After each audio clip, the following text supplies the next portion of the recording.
자, 반갑습니다. 자, 오늘 이제 소개시켜 드릴 내용은요. 이 내용입니다. 자, 내 땅에 남의 건물이 침범을 했어요. 자, 반대로 얘기하면 내 건물에 남의 땅이 있어요. 자, 이런 경우 과연 어떻게 처리를 해야 될까요? 이렇게 그림을 보시면은 이해가 더 편하실 거예요. 여기 보시면은 이렇게 단독주택 2층 건물이 있습니다. 자, 이 중에 여기 10평이 이렇게 보이시는 것처럼 이 10평이 공매로 나왔어요. 공매로 나와서 이 부분을 갖다가 다른 사람이 낙찰을 받아서 내용 증명을 이렇게 보냈습니다. 자, 이런 경우 과연 어떻게 해야 될까요? 남의 땅에 내 건물에 남의 땅이 있는 거야. 건물주 입장에서 과연 철거해야 할까요?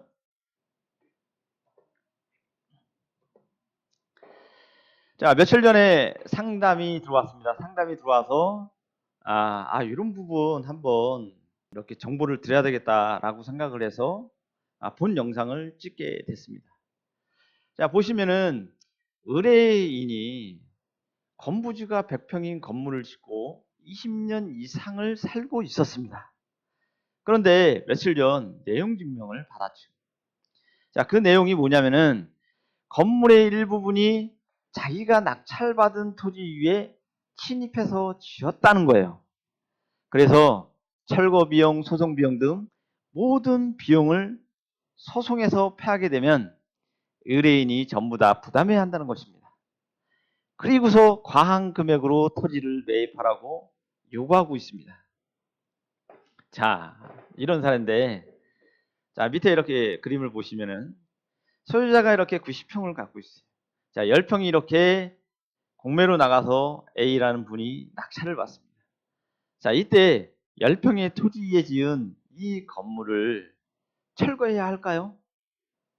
여러분들 어떻게 생각하세요? 철거해야 될까요? 자, 여기 보시는 것처럼 온비도 공매에서 이렇게 낙찰받은 내용입니다. 자, 이거는 지금 진행 중인 물건이니까 제가 뭐 정확하게 이거 진단을 하면 안 될 것 같아요. 그래서 법률적인 지식이 있으면은 나름대로 판단하실 수가 있을 겁니다. 자, 어떻게 해결할까요? 자, 일단은 일반적인 법론으로 봤을 때 이렇습니다. 자, 땅 주인의 허락 없이 건물을 짓는다는 것은 불법입니다. 땅 위에 건물을 짓는다는 것은 해당 대지를 갖다가 점유하는 것을 의미하죠. 땅을 점유하고 건물을 지으려면 그 땅의 소유권이나 지상권, 임차권 등 점유할 수 있는 권한이 필요해요. 근데 그 점유 권한이 없다면 철거해야 되겠죠. 철거해야 되겠죠. 당연히 내 땅 위에 남의 건물이 있으면 철거를 해야 되겠죠. 근데 다만 민법에서는 이 1번, 2번 두 가지 요건 사항을 갖다가 규정을 하고 있어요. 왜냐하면 분쟁이 많다 보니까 이러한 경우에는 철거하지 못하게끔 만들어 놓은 거죠. 자, 보시면은 민법 245조 1항이에요. 취득시효 내용인데 소유의 의사로 평온 고유하게 20년간 점유를 하면 자주점유를 한다라고 한다면 이때는 취득시효로 인정이 됩니다. 자, 두 번째가 뭐냐면요. 민법 제2조 2항의 권리 남용 금지의 원칙이에요. 이 두 가지 요건에 해당이 되면은 철거하지 않아도 됩니다. 자, 그러면은 이 내용을 알려고 하면은 타주점유와 자주점유를 또 알아야 될 것 같아요. 자, 악의의 무단점유는 뭐냐면 타주점유입니다. 자, 이 내용이 뭐냐면 점유자가 점유 개시 당시 소유권 취득의 원인이 될 만한 법률 행위가 없어요. 이렇게 법률 요건이 없다라는 사실을 잘 알면서 무단점유를 한 경우에요. 자, 이렇게 무단점유를 한 경우에는 자주점유로 인정받지 못하고 타주점유로 인정을 받습니다. 야, 고로 점유취득시효 요건에 해당되지 않죠. 자, 밑에 보면 민법 245조 점유취득시효의 요건입니다. 20년간이야, 20년간. 소유의 의사예요. 소유의 의사가 중요합니다. 소유의 의사가 아니라 소유의 의사로 하게 되면은 이거는 자주점이야. 근데 소유의 의사가 아니에요. 그냥 점유하면서 살았어. 내 땅이 아니라는 걸 알면서 살았어. 이걸 갖다가 타주점이라고 합니다. 소유의 의사 없이 점유한 거. 자, 이렇게 소유의 의사로 평온 고유하게 부동산을 점유한 자는 등기함으로써 그 소유권을 취득한다입니다. 이 조건에 해당되면 철거할 이유도 없겠죠. 야, 또 한 가지 요건이 권리 남용 금지의 원칙이에요. 다른 사람에게 손해나 고통을 주기 위한 권리 행사는 인정하지 않는다라는 민법의 대원칙입니다. 자, 민법 제2조 2항에 권리는 남용하지 못한다라고 명시하고 있어요. 명시하고 있죠. 그러나 이 권리남용 금지의 원칙이 일반 원칙이라 법률 요건 등이 규정되어 있지가 않아요. 그래서 판례 등을 통해서 구체적인 기준으로 정해야 돼요. 다른 일반 원칙과 마찬가지로 명확한 규정이 정해지지 않았으므로 실제 판결에는 신중하게 적용할 필요가 있다고 여겨지죠. 자, 대법원 판례는 권리 행사가 권리 남용에 해당하려면 권리 남용이라고 인정되려면 이렇게 1번과 2번 주관적인 요건, 객관적인 요건 두 가지에 해당하면은 권리 남용에 해당한다라고 보고 있습니다. 자, 1번 주관적으로 권리 행사가 오직 상대방에게 고통을 주고 손해를 입히려는 목적만 있고 행사하는 사람에게는 이익이 없을 경우에야 돼요. 이 경우에는 권리 남용이라고 생각을 합니다. 자, 두 번째요. 객관적으로 권리 행사가 사회 질서에 위반된다라고 볼 수 있어야 합니다. 이렇게 되면은 권리 남용에 해당돼요. 야, 겉보기에는 정당해 보이더라도 행위자가 이득이 없는 상황에서 오직 상대방을 괴롭히거나 손해를 끼치기 위해 권리를 행사했다면 이는 권리 남용으로 판단을 할 수가 있겠죠. 자, 그래서 이 권리 남용 금지의 원칙을 알아야지 철거가 되는지 안 되는지 알 수가 있습니다. 자, 그래서 이 권리 남용이 일반 원칙이다 보니까 판례 중심으로 움직여지죠. 그래서 중요한 판례 두 가지를 갖고 왔습니다. 자, 신축 중인 건물의 부지를 경락받은 자예요. 자, 이런 경우는 이렇게 볼 수가 있겠죠. 자, 이 경우는 이런 경우입니다. 보시는 것처럼 이렇게 건물이 있어요. 건물인데 여기에 토지가 있습니다. 이 토지주가 이 건물을 철거할 수 있느냐 없느냐예요. 만약에 이 건물 소유자가 정당한 권한이 없다라고 하면은 당연히 철거할 수 있습니다. 이건 권리 남용에 해당되지 않는다라는 내용입니다. 자, 그리고 자, 밑에입니다. 자신의 토지에 침범한 건물에 여기 보시면은 자신의 토지에 침범한 건물에 대한 청구예요. 자, 이런 경우는 과연 어떨까요? 자, 원고가 경계에 침범 건축된 1평방미터 부분의 철거를 구하는 청구라고 되어 있습니다. 여기 나머지는 다 떠나고요.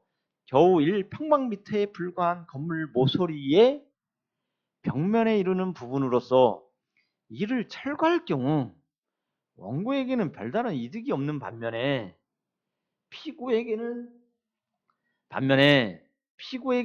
막대한 손해가 발생한다는 점에 비추어 권리 남용에 해당된다라고 본 판례입니다. 자, 이렇게 되면은 웬만큼 이렇게 법률적인 지식을 갖게 되면은 웬만큼 판단할 수가 있겠죠. 자, 그래서 제가 이 부분에 대해서 간단하게 결론을 내렸습니다. 자, 저는 경매, 공매를 하는 사람이에요. 그래서 이 건물주의 입장에서 제가 100% 오픈을 할 수는 없습니다. 왜냐면은 그 부분은 좀 양해 부탁드리고요. 자, 토지주의 입장에서 한번 봤어요. 낙찰자 입장에서. 만약에 대금 납부 전이라고 한다면 취하해주는 조건으로 보증금도 돌려받고요. 일정 수수료도 받고 이렇게 깔끔하게 끝내는 방법도 있습니다. 자, 어디 가서 몇백만 원 받기 쉽지가 않죠. 이거 낙찰 하나 받아서 그냥 쉽게 몇백만 원 받을 수 있다고 한다면 괜찮지 않나요? 자, 대금 납부 후라면 감정가에 매입하라고 하는 것이 서로가 윈윈이지 않을까요? 자, 이런 건물에 여기 일부분만 남아있는 토지를 누가 낙찰을 받을까요? 야, 그렇게 되면은 이렇게 해서 야, 누가 낙찰을 받을까? 낙찰을 받을 사람은 원래는 건물주가 낙찰을 받아야 돼요. 이 건물주가 낙찰을 받아야 되는데 자, 이 고수가 여기서 돈 되는 건 아니까 여기서 낙찰을 받죠. 낙찰을 받고서 당연하게 경매, 공매를 하시는 분들은 수익을 남기려고 경매에 입찰을 합니다. 요 10평의 토지가 3평의 토지가 나한테 무슨 필요가 있겠어요. 근데 살 사람이 분명하니까 경매로 혹은 공매로 낙찰을 받아서 수익을 보는 겁니다. 결국 수익 보는 게 수익 보는 게 목적이죠. 자, 건물주 입장에서 다시 한번 얘기 드리지만 경매 진행 시 건물주가 직접 낙찰 받는 게 최고예요. 근데 요거를 갖다가 너무 싸게 받으려고 그러니까 1등을 못하고 다른 고수한테 뺏기게 되죠. 그래서 금전적인 손해를 갖다 더 입는다라고 보시면 될 것 같아요. 야, 토지주가 너무 과한 요구를 한다면 경매를 갖다가 취하시키는 방법도 있습니다.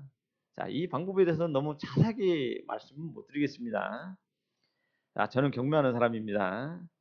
자, 협상이 안 된다면 앞에서 말씀드린 그러한 법률적인 지식을 알고 있다고 한다면 결국은 어떤 방향으로 가야 될지 알 수 있을 거라고 생각을 해요. 자, 결국에는 협상이 될 수밖에 없다라고 생각을 합니다. 자, 오늘 제가 이렇게 여러분들한테 이 영상을 보내드린 거는요. 대다수의 사람들이 많이 궁금해하는 부분이라고 생각하고요. 그리고 경매하는 사람 입장에서 주로 이렇게 설명할 수밖에 없는 입장도 이해해 주시기 바라고 뭐든지 그래요. 이 경매, 공매로 낙찰받아서 한 건에 떼돈 벌 생각하지 마시고 상대방 입장도 고려해서 서로 윈윈 정신으로 나는 적당한 수익 챙기고 나오고 상대방도 더 큰 고통이나 그런 걸 받지 않는다라고 하면 돈 좀 조금 더 주셔서 적당한 합의를 봐서 해결하는 것이 서로에게 좋습니다. 이거 법대로 진행해봐야 법대로 간다? 서로 좋을 거 없습니다. 자, 지금 제가 말씀드리는 이 권리남용의 금지 원칙이라든가 그리고 자, 민법에서 말하는 제 245조 1항의 취득시효 그리고 민법 제2조 2항의 권리남용 금지 원칙 이 두 가지만 잘 아신다라고 한다면 앞으로 대처하는 방법이 충분히 보일 거라고 생각합니다. 자, 앞으로도 더 좋은 영상, 더 좋은 정보 올려드리도록 노력하겠습니다. 자, 여러분들의 응원이 필요하고요. 구독과 좋아요 부탁드립니다. 자, 감사합니다. 오늘 영상은 이걸로 마치도록 하겠습니다.